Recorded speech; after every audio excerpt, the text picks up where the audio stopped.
Hello guys and welcome to episode 11 of my Total War Warhammer 2 playthrough, playing as the Wood Elves on very hard difficulty. This is Mortal Empires and we're going for World Domination.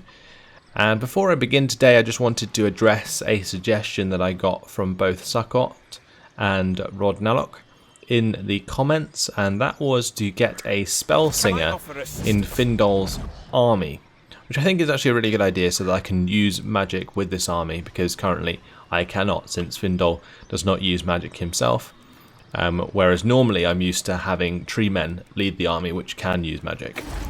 So at Widrioth we will have to recruit ourselves a spell singer, and I'm not sure which one I really want to go for. I'm thinking spell singer with shadows because they have the Penumbral Pendulum, which is really good. The spell singer with life is pretty nice as well though. I guess it depends. Let's have a look at some of the traits. So we've got Winds of Magic Power Reserve plus 10, melee attack plus 4 during forest battles. We've got aggressive, that's kind of useless. Tough is plus 5 armor and melee defense. Knowledgeable is Winds of Magic Power Reserve for all armies faction wide. And enemy Winds of Magic Power Reserve minus 5 for the enemy in the local region. That's pretty insane. Cunning gives us poison attacks and ambush success chance. That's kind of pointless. And Talon of Kianas gives us plus 10% range. That would be actually pretty damn nice. But this one, Tolterin, with the extra power reserve for all armies faction wide, you can't not get that. That is just insane. Okay, so she comes out at level 11, which is quite high. We'll go for all of these spells. Get her the Elven Steed and the Unicorn. Get Evasion, Dwellers Below and Regrowth. There we go. All of the spells in the life tree available. And she can join Findol's army. And what I'm going to do is probably kick one of these Wildwood Rangers. What do you need? Just so that we have like the nice variants of Elven Infantry, and then the Way Watchers, Wild Riders and Sisters of the Thorn. I would maybe get rid of some Way Watchers, but Way Watchers is too good to get rid of. Awaiting orders. But she's on a Unicorn now. Can be riding from the crag halls of Findol. And she can meet up with Findol as he heads up north towards Karon. I'm not entirely sure where we had him going. I think it was maybe round to like Misnar or something, because he was going to be the one that takes on Lothern. But either way, I was just thinking about the lore actually. Maybe we could have it so that what happened was Durthu, he crushed the world, and then he started to forgive the Wood Elves for calling him a traitor, so he allowed them to have an army, and then what they did is started a war with Lothern. That could be the lore behind it all. Anyway, we have the battle at Gron to do today, so let's start off by doing that. We will quick save it and fight it on the battle map.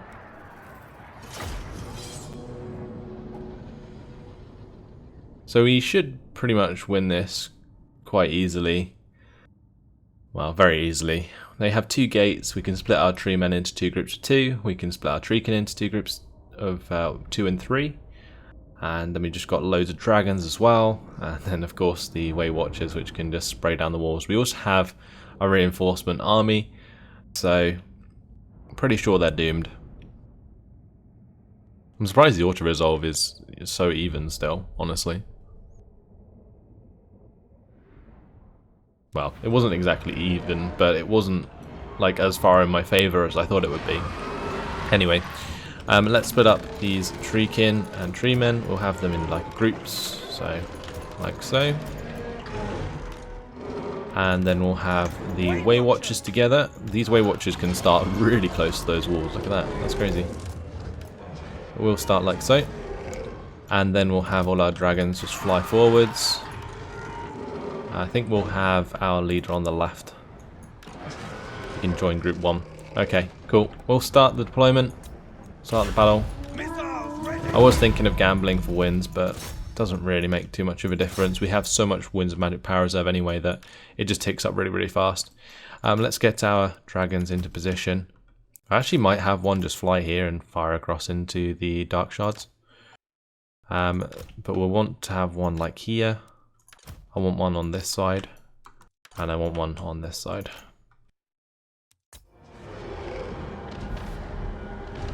Alrighty then. Oh, we've actually started in range of their dark shards. That's not good. We want to just back off a little bit there so we don't take that fire. That was bad. Alright, we've got our reinforcements coming in anyway. This is just my rank 9 Dryads and Glade Guard armies. Oh, this dragon's just standing there taking damage. Not exactly standing, but flying. Let's just pause it so I can get these breath attacks off without taking too much damage. Because we are taking quite a lot of damage right now.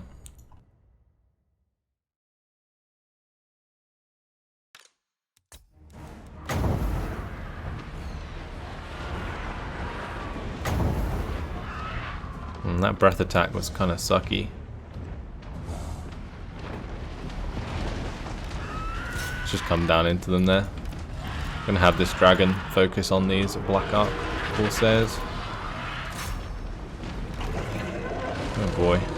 These dragons definitely are taking a ton of damage right now.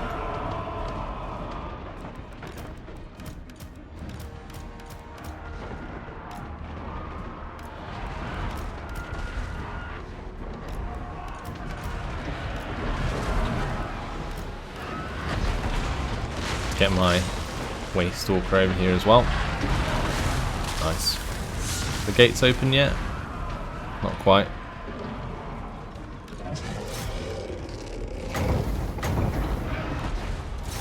I find it odd how these guys are like spaced out. We're just going to fire into the side of the steps there, aren't we? Yeah, not very good attacks from my dragons in this one. Sucks. Oh well, time to use some magic. Get the double regrowth going on the forest dragon. I'll do it with, I was going to say with Iskura, but it doesn't have the magic to do so, so we'll just go for the Earth Blood.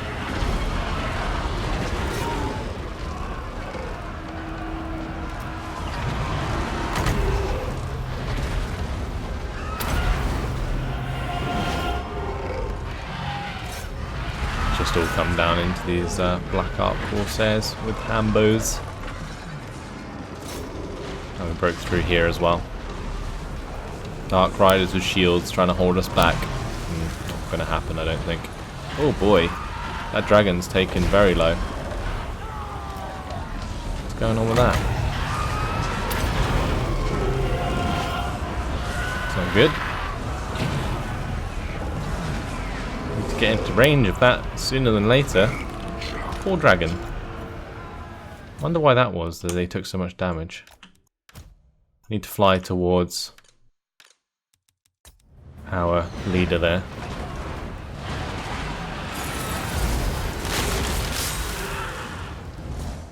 Okay. Meanwhile, we need to probably kill off their artillery, so let's go and do that. I'll also put some breath attacks into these Dark Riders with repeater crossbows. I'm sure they've been doing quite a lot of damage.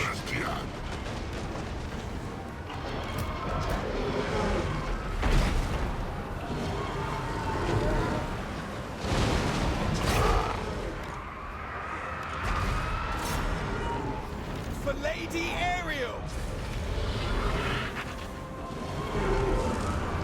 Okay, how's this dragon doing? Okay, back up to half health. Wow, that regrowth's too good. Okay, that's insane. We also have a branch wraith. I completely missed that.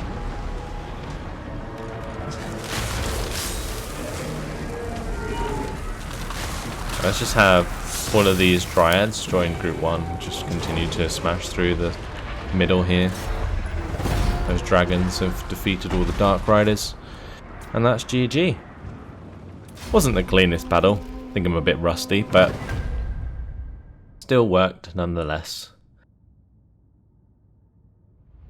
And that regrowth onto our dragon, taking it back up to half health, was actually ridiculous.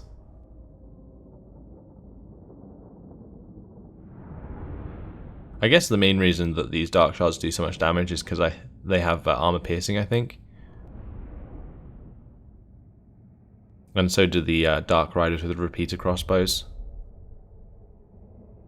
So I think we were just taking a lot of damage from those particular units.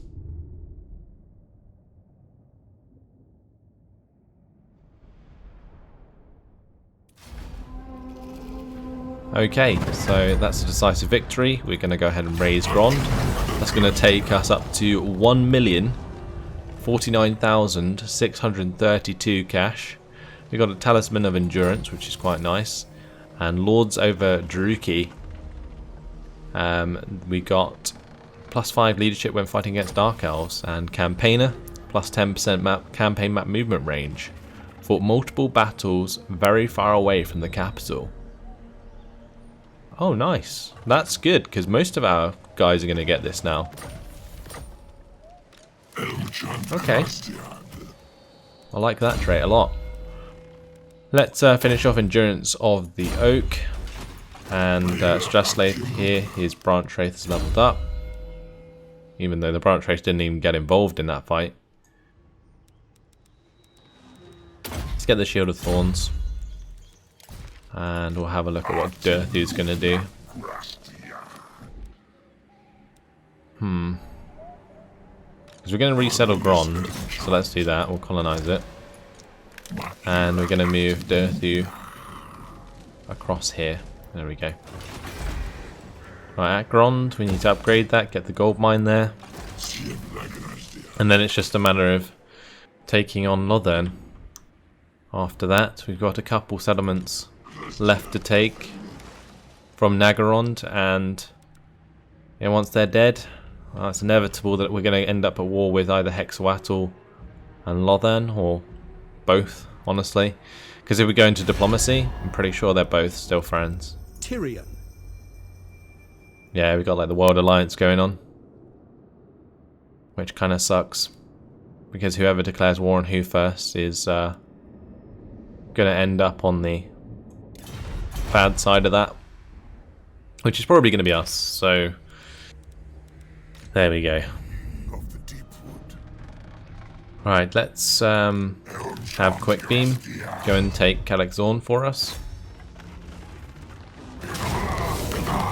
That's another gold settlement, actually. We'll raise that, and I'll take that as well. Okay. And this province is entirely ours. Go ahead and get the foraging groves at the Lost Plateau. We're definitely getting close to having another army soon, so that's why I'm focusing on that so bad.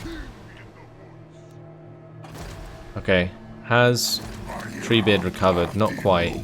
I'm a bit worried about jumping over to Rasetra with this army. I guess it's not too bad because all of the Forest Dragons and Treemen have full health. So let's just Wild Roots over here. I'm going to attack Rasetra next turn. Right, meanwhile, Serko's recovering. That's fine. Do we want Orion to come this way? I mean, we'll have 3 armies here. And it seems as though once we take Devil's Backbone, we'll come down to the Crater of the Walking Dead, and then there's only a few settlements left here. I'm not sure we're going to need Orion, so we're going to start sending Orion back towards the Eye of the Panther. Let's do that. Right, Dataean is camping out in Bel Alayed. I might just have him sort of on the border here, actually. And then we'll have him ready to attack Martek. Right, Quick Beam actually leveled up. So let's get the Skewering Branch now, since we have a lot of these Treekin. And what's Dalsith doing? Still trying to go for the assassination here, I think. That was success. Good. Let's max out training, so that when he joins an army, he can give experience to the troops. Okay. So we're in a pretty damn good position. We just took a load more settlements. Minus 20,000 a turn is actually pretty good. In any other campaign that would be really bad, but in this campaign it's pretty good, especially when we have 1 million cash.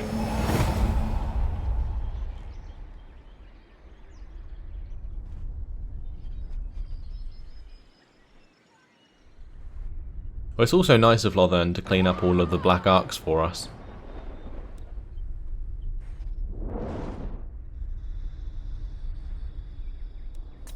Don't know why I'm watching their end turn, let's just speed things up.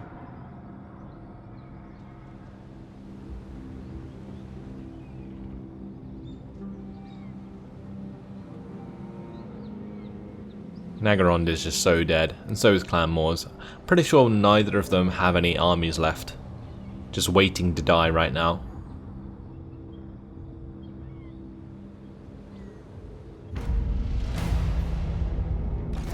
Okay. Right, time for Toltrin to come up here. Are we in range to just zoom around there? If we march him round, we are just out of range to get her in there this turn.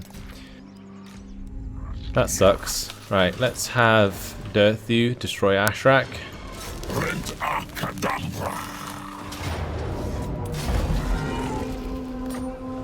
And I think I'm just going to seed that, since we don't really need the cash right now. Gron's going to be a gold mine. I think I might get an obsidian quarry as well, just so that we have obsidian. And then Isratot can move to Dagrak's End. So we're on minus 15,000 now. It's going down really fast.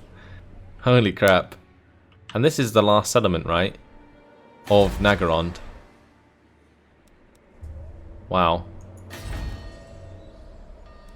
Okay.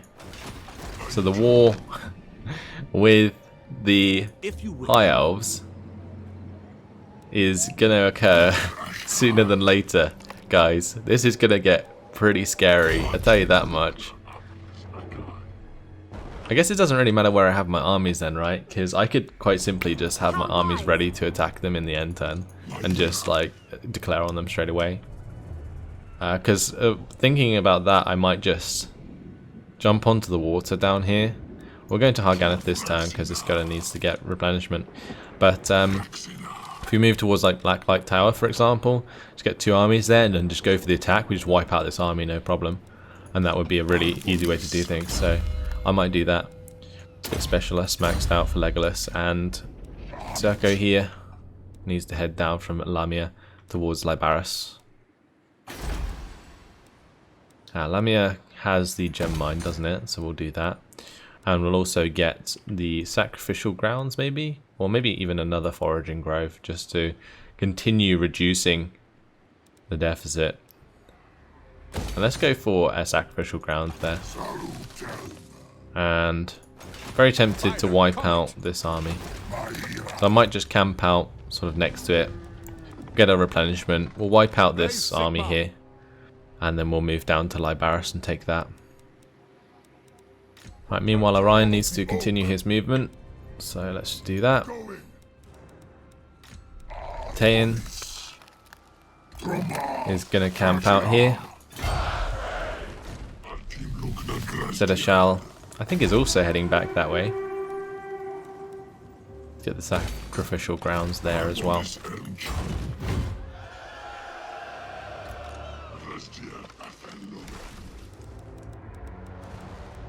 Okay, Treebeard. See what we find at Rasetra. This is a battle that I probably have to play out due to the auto-resolve. Actually, it probably doesn't matter if I'm just going to colonize anyway, right? So, we'll just auto-resolve. Oh, they'll raise that for 69,000. Don't mind if I do. Okay. And, yeah, we'll just recolonize that.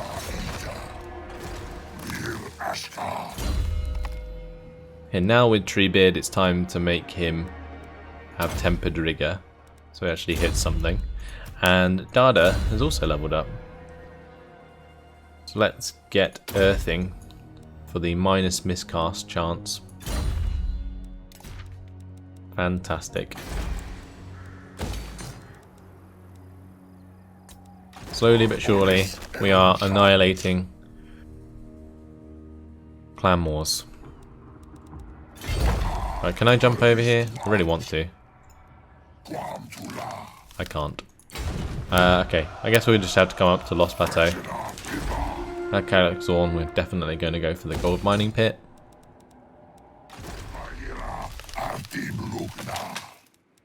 Couldn't ever imagine wood elves actually mining. I feel like it's a very weird thing to make a wood elf do. We should like enslave some dwarves to do that for us, I think. Right, anyway, let's move on to the next turn.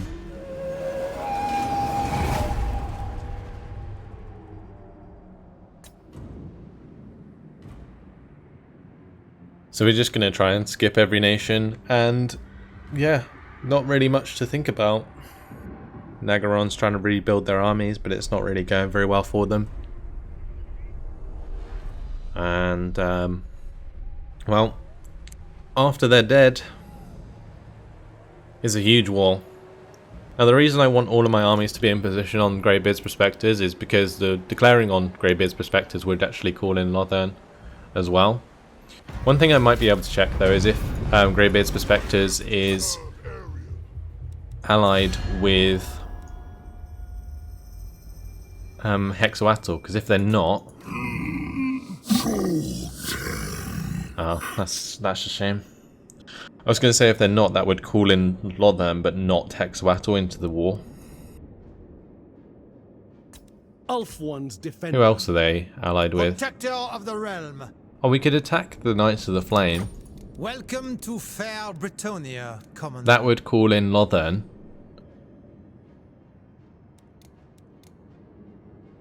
Like if we don't call in our allies, we will end up against Lothern without being at war with Hexoatl as well. I think that's a really good way to do it. Okay, good.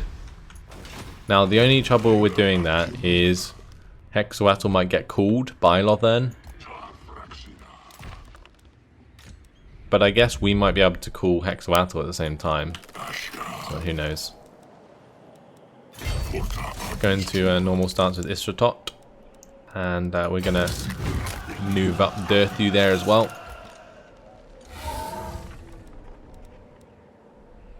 Okay. I think I'm going to need to keep an army here. Just because there is Teclis and also Moranion.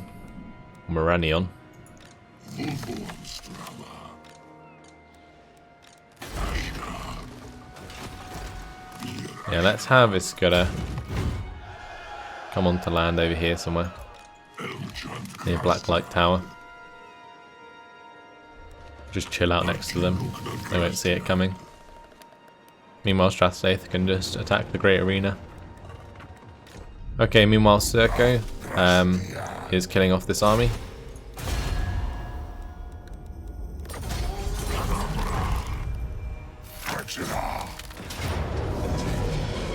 I think I'm just going to auto-resolve it. Sure. It might have been cool to see a steam tank, but I don't mind. Kill them off and roll down to the border again. Okay, Serko leveled up. Let's give him evasion. That does actually improve his speed and melee defense, which is quite nice.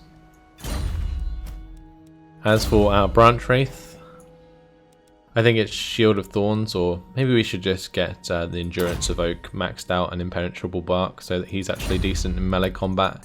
Because look at this weapon strength now. The weapon strength on Durthu must be absolutely insane. He's on 879. And that's without any buffs from battle. Like, that's crazy. Right, Orion. Gonna continue his way towards Greybeard's Prospectors. Tala here has leveled up, so let's just get the Shield of Isha and the Flurry of Boughs, just in case we ever come up against anyone in a forest battle. And the extra 15% ward save in a forest battle was pretty damn decent. Okay, if I put Tolterin in this army, can the army still move? It can, okay, good.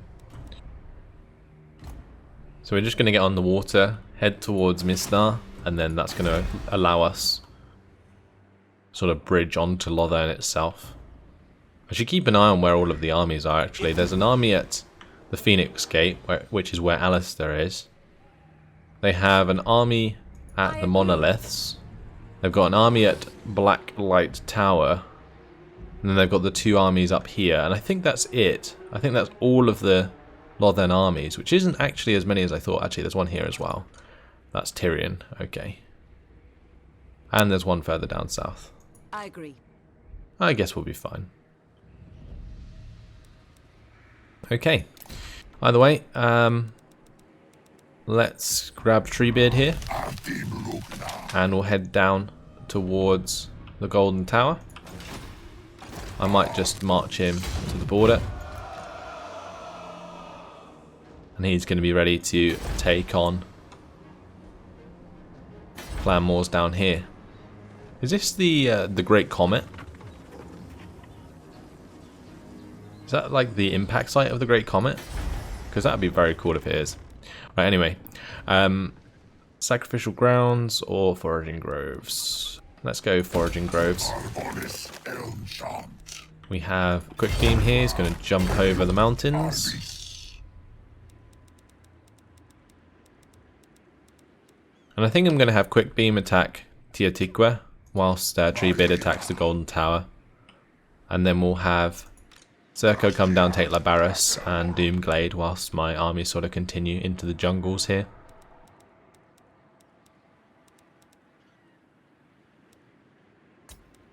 Right, the only person we have left to move is Dalsith.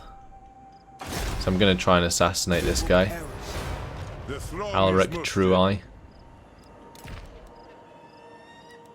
Tower Subversion in there before we start the war.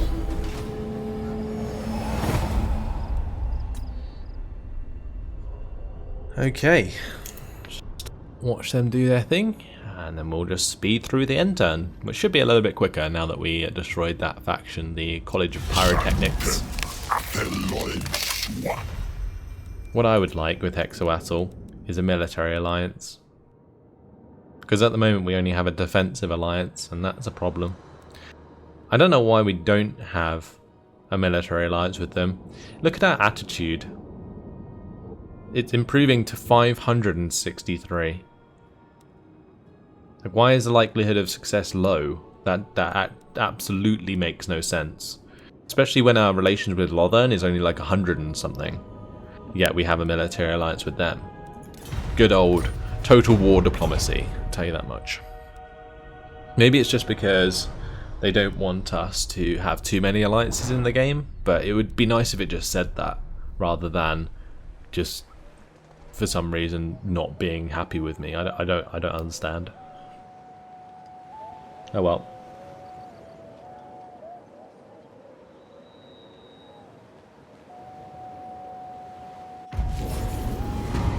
Okay, Hexoatl have performed the Rite of Awakening. Seneschal's going to head towards Vulture Mountain. What's Durthu doing up here? I think it's the time for the attack on Dagrak's End, isn't it? Wow, both these armies are kind of shit. I think honestly what we might do, instead of like using these armies, I might refit, or instead of making a new army, I might refit these old armies with like Waywatchers and stuff before we continue with them. But here, I mean, this is an auto-resolve, guys. I was hoping to play that out if it was like, you know, kind of a little bit of a chance of being a decent battle, but definitely not. So that's going to be a... oh lord. That's going to be a victory there, quick auto-resolve. And Durthu picked up the Frenzy ability by defeating Malekith. That is pretty insane. Frenzy is like, when you have like high enough health, you do like extra damage. Like Durthu is just going to do so much damage in battle now, it's going to be insane. He's also got the campaigner trait as well, which is fantastic. So our movement range is even more than it was before. Crazy stuff. Right, we're going to have probably Isratot go up towards like Iron Frost, but this time we're going to put him in camp, and I'm pretty sure that gives us global recruitment, right? So we're going to get rid of these Glade Guard. I'm sorry, Glade Guard, but it's your time to go. We're going to get rid of the Dryads. Actually, I don't know. I'll probably keep a few of the Dryads. I'm going to keep the Hawk Riders, Wild Riders, and Eternal Guard. Actually, maybe not the Eternal Guard. And what we're going to do is re-recruit into this army. So we'll get Way Watchers. 6 units of Way Watchers. We want Treekin. And then we're going to want Dragons and Tree Men. And that should do nicely. Right, so he's just chilling. At Dagrak's end, we can build the sacrificial grounds. And honestly, because we have so much like incoming experience from these sacrificial grounds everywhere, it shouldn't take me too long to rank all of these chaps up. Like, you might be cringing because I just got rid of like rank 9 units, but I don't think it will take too long to rank up my forces against the High Elves anyway. But that's unfortunately been my time, so that's where I'm going to leave it. We're probably going to do the same with Durthu, like refit his army at some point when we have the global recruitment slots to do so. But like I said, that's all for now. Hopefully you guys have enjoyed it. Thanks for watching, and I'll see you in the next episode. Goodbye.